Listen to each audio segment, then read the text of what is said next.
ইবনে ওমর রাদিয়াল্লাহু তাআলা আনহু বলছেন, ফারাদা রাসূলুল্লাহ সাল্লাল্লাহু আলাইহি ওয়াসাল্লাম যাকাতাল ফিতর সাআম মিন তামরিন আও সাআম মিন শাঈরিন আও যাবিবিন। রাসূল সাল্লাল্লাহু আলাইহি ওয়াসাল্লাম ফরজ করেছেন, ফরজ ফিতরা আদায় করা কি ফরজ, ফরজে আইন, প্রত্যেক মুসলিমের উপর ফরজ। রাসূল সাল্লাল্লাহু আলাইহি ওয়াসাল্লাম ফরজ করেছেন ফিতরা আদায় করা এক সা সমপরিমাণ খেজুর থেকে, অথবা গম থেকে, অথবা জব থেকে, অথবা পনির থেকে, অথবা কিশমিশ থেকে। আবু সাঈদ খুদরির আরেক রিওয়ায়াতে আছে আও তুআমিন, অথবা যে কোনো খাদ্যদ্রব্য থেকে যেটা আমরা খাই।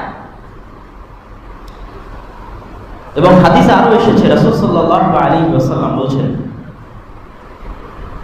যে ব্যক্তি মান আদাহা ক্বাবলা সালাতিল ঈদ, যে ব্যক্তি ফিতরা আদায় করলো ঈদের সালাতে যাওয়ার পূর্বে, তাহলে তার ফিতরা মাকবুলাহ, কবুল বলে গণ্য হবে।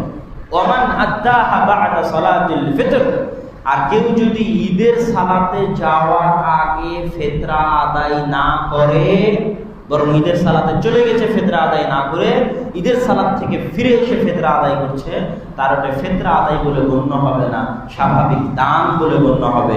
সাদাকাতুম মিনাস সাদাকাত, দানগুলোর একটা সাধারণ দান বলে গণ্য হবে। রাসূল সাল্লাল্লাহু আলাইহি ওয়াসাল্লামের হাদিস।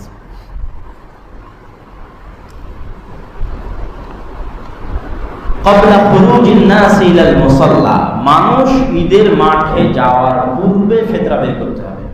ইবনে ওমর রাদিয়াল্লাহু তাআলা আনহু বলছেন যে আমরা ফিতরা বের করতাম ঈদের সালাতে যাওয়ার ক্বাবলা ইয়াউমিন আও ইয়াউমাইনি, একদিন দুই দিন পূর্বেও আমরা ফিতরা বের করেছি।